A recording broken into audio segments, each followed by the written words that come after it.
Praise the Lord. അനുഗ്രഹിക്കപ്പെട്ട ഒരു നല്ല ദിനം കൂടെ കാണുവാൻ കർത്താവ് നമ്മെ ഏവരെയും സഹായിച്ചുവല്ലോ. നന്ദി നിറഞ്ഞ ഹൃദയത്തോടെ നമ്മുടെ ദൈവത്തെ നമുക്ക് സ്തുതിക്കാം, സ്തോത്രം ചെയ്യാം. ഇന്നത്തെ ദിവസം അല്പസമയ ചിന്തയ്ക്ക് ആധാരമായി 2 വചനങ്ങളെ നമുക്ക് വായിക്കാം. അപ്പോസ്തലനായ പത്രോസ് എഴുതിയ 1-ാം ലേഖനം 1-ാം അധ്യായം അതിൻ്റെ 23-ാം വചനം.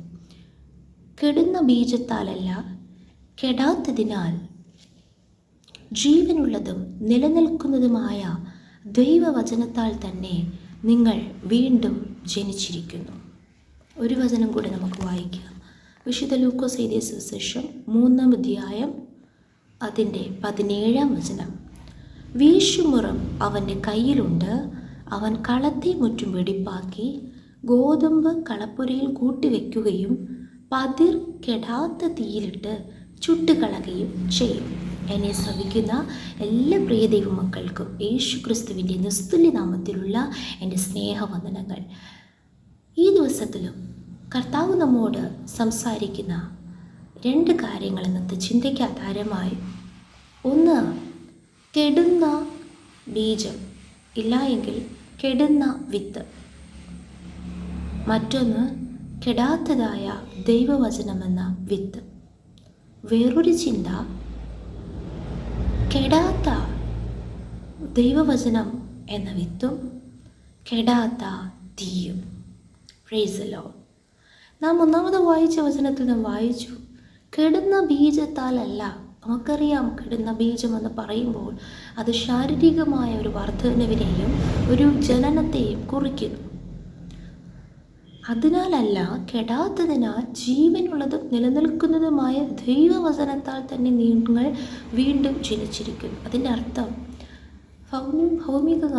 ഭൂമിയിലുള്ളതായ കാര്യങ്ങളെ മാത്രം നാം ആലോചിച്ചും ചിന്തിച്ചും അതിനെക്കുറിച്ച് വ്യാകുലപ്പെട്ടും നാം ആയിരിക്കുമ്പോൾ നിശ്ചയമായി നമ്മുടെ കെടാത്തതായ, അതായത് ആർക്കും നശിപ്പിക്കുവാൻ കഴിയാത്തതായ ദൈവം നമുക്കൊരുക്കിയിരിക്കുന്ന ആ നിത്യമായ അനുഭവങ്ങളെ നാം തന്നെ നശിപ്പിച്ചു കളയുന്നു.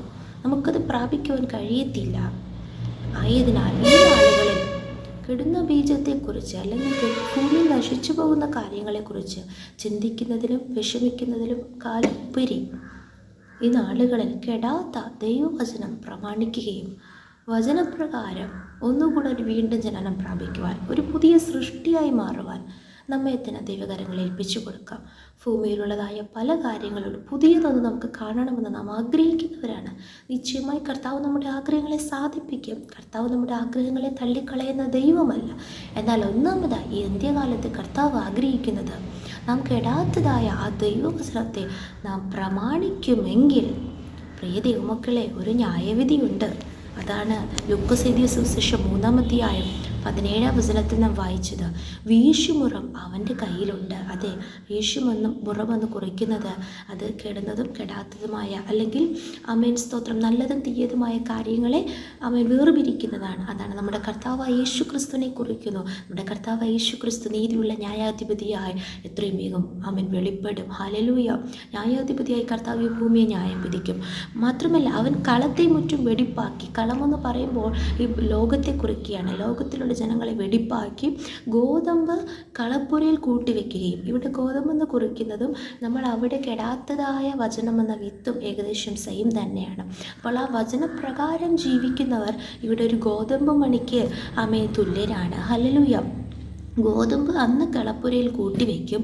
എന്നാൽ പതിർ, അതായത് ഈ കെടുന്ന ബീജത്തെ നാം നോക്കി ഭൂമിയിലുള്ളത് മാത്രം ചിന്തിക്കുകയും ആലോചിക്കുകയും ചെയ്ത് നശിച്ചു പോകുന്ന കാര്യങ്ങളെക്കുറിച്ച് നാം ചെയ്തുകൊണ്ടിരിക്കുമ്പോൾ നാം പതിരായിട്ട് മാറുകയാണ്. ആ പതിർ കെടാത്ത തീയിലിട്ട് ചുട്ടുകളയുകയും ചെയ്യും. പ്രിയ ദൈവമക്കളെ, ഈ നാളുകളിൽ ഒരു കെടാത്ത തീയുണ്ട്. സ്തോത്രം. ഈ ഭൂമിയിൽ ആരെല്ലാം കെടാത്തതായ ദൈവവചനത്തെ പ്രമാണിച്ച് വീണ്ടും ജനനം പ്രാപിച്ച് അനുദിനം മാനസാന്തരപ്പെട്ട് പുതിയൊരു അനുഭവത്തിലേക്ക് പുതിയ സൃഷ്ടിയായിക്കൊണ്ട് ജീവിക്കുന്നു, അവർക്ക് മാത്രമേ കെടാത്ത തീയിൽ നിന്ന് ഒഴിഞ്ഞു പോകുവാൻ കഴിയത്തുള്ളൂ. കാരണം നമ്മുടെ കർത്താവായ യേശു ക്രിസ്തു സ്നാനം കഴിപ്പിച്ചത് എങ്ങനെയാണ്? 16-ാം വചനത്തിൽ നാം വായിക്കുന്നു. സ്നാനം കഴിക്കുവാൻ പോകുന്നത് എങ്ങനെയാണെന്ന് യോഹന്നാൻ സ്നാപകൻ തന്നെ പറയുന്നു. ഞാൻ വെള്ളം കൊണ്ട് മാത്രം സ്നാനം കഴിപ്പിച്ചു, എന്നാൽ ആമേൻ അടുത്തു വരുന്ന യേശു കർത്താവ് പരിശുദ്ധാത്മാവ് കൊണ്ടും തീ കൊണ്ടും സ്നാനം കഴിക്കും. നാം ഒരിക്കൽ സ്നാനപ്പെടുമ്പോൾ അമ്മേ സ്നാനപ്പെടാത്തവർ ആരെങ്കിലും കേൾക്കുന്നുണ്ടെങ്കിൽ ആ വചനം നാം പ്രമാണിക്കണം, അല്ലെങ്കിൽ നാം നശിച്ചു പോകും. സ്നാനപ്പെട്ട് കഴിഞ്ഞവരാണെങ്കിൽ പരിശുദ്ധാത്മാവ് കൊണ്ടും തീ കൊണ്ടും കർത്താവ് സ്നാനം കഴിപ്പിക്കും. അതായത് പരിശുദ്ധാത്മാഭിഷേകം നാം പ്രാപിച്ച് സകല സത്യത്തിൽ നമ്മെ വഴി നടത്തുന്ന, പാപത്തെക്കുറിച്ചും നീതിയെക്കുറിച്ചും ന്യായവിധിയെക്കുറിച്ചും ബോധം വരുത്തുന്ന പരിശുദ്ധാത്മാവിനെ നാം പ്രാപിക്കണം. അനുദിനം ആത്മാവിൽ ജീവിക്കണം. ആത്മാവിൻ്റെ ഗൈഡൻസ് അനുസരിച്ച് മുന്നോട്ട് പോകണം. തീ കൊണ്ട് സ്നാനം കഴിപ്പിക്കും. തീ ന്യായവിധിയെ കുറിക്കുന്നു. ഒരു ന്യായവിധി ഉണ്ടെന്നുള്ള ബോധ്യത്തോടെ നാം നമ്മുടെ കുറവുകളെ മനസ്സിലാക്കി ജീവിക്കണം. അങ്ങനെയാണെങ്കിൽ കെടാത്ത തീയിൽ നിന്ന് നമുക്ക് ഒഴിഞ്ഞു മാറുവാൻ കഴിയും. കെടാത്ത വചനങ്ങളെ പ്രമാണിച്ച് നിത്യജീവനിലേക്ക് പ്രവേശിപ്പാൻ ഇടയായിത്തീരും. അതോടുകൂടി ഭൂമിയിൽ ആവശ്യമായതൊക്കെയും കർത്താവ് നമുക്ക് നൽകുവാനും വിശ്വസ്തനാണ്. നമുക്കൊരുമിച്ച് പ്രാർത്ഥിക്കാം. നല്ല ദൈവമേ, സ്വർഗ്ഗസ്ഥ പിതാവേ, അനുഗ്രഹിക്കപ്പെട്ട നല്ല ദിവസത്തിനാണ് ഞങ്ങളങ്ങ് സ്തുതിക്കുന്നു, സ്തോത്രം ചെയ്യുന്നു. അപ്പോൾ അങ്ങ് ഞങ്ങൾക്ക് നൽകിയ നല്ല ആലോചനയ്ക്കായി സ്തോത്രം ചെയ്യുന്നു കർത്താവ്. ഈ നാളുകൾ കെടുന്ന വിത്തുകളെക്കുറിച്ച്, കെടുന്ന ഭൂമിയിലുള്ളതായ വളർച്ചകളെയും വർധനവിനെയും കർത്താവെ, പുതിയ കാര്യങ്ങളെക്കുറിച്ച് ആഗ്രഹിക്കുന്നതിനേക്കാൾ ഒരുപടി മുന്നോട്ട് കർത്താവെ, അപ്പം നശിച്ചു പോകാത്തതായ കെടാത്ത തീയിൽ നിന്ന് ഒഴിഞ്ഞു മാറുവാൻ, കെടാത്ത വചനം പ്രമാണിച്ചുകൊണ്ട് കർത്താവെ അങ്ങയുടെ ആത്മാവിനെ അനുസരിച്ച് മുന്നോട്ട് നീങ്ങി നിത്യത പ്രാപിക്കുവാൻ, നിത്യ സ്വർഗരാജ്യ അവകാശമാക്കുവാൻ ഞങ്ങളെ തന്നെ പൂർണ്ണമായി സമർപ്പിച്ചു പ്രാർത്ഥിക്കുന്ന കർത്താവെ, അങ്ങ് പ്രാർത്ഥന കേട്ടതിനാൽ സ്തോത്രം. യേശുവിൻ്റെ അധികാരമുള്ള നാമത്തിൽ തന്നെ പിതാവേ. ആമേൻ, ആമേൻ, ആമേൻ. May God bless you all.